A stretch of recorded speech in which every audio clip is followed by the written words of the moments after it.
odbehnúť dostatočnú vzdialenosť. Takže poď, 3, 2, 1 a ideme na to, roztoč si to. Čo je za to vlastne? Pozeraj sa pred seba, tak ľahšie udržíš balans v našom koliesku.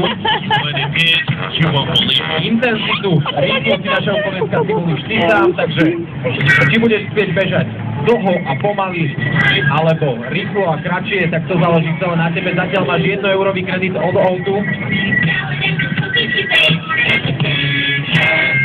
2 eurá budeš mať práve, teraz už ich máš, ešte ich nikto nevezme, takže už ťa čakajú len 4 a 6 eurový checkpoint a stále máš ešte, ak náhodou spadneš, máš ešte jeden pokus na to, aby si opravil a možno zvýšil tento kredit. Takže poď, musíš pridať ešte 4 eurový kredit. Áno. Ja chcem ísť na auto. Poď, udrž si toto tempo. A uvidíš, ako robí. Je to tam. A už len 6 eur. Víš, čo sa nám minule stalo? On išiel oproti mne a ja som do ňo jebol.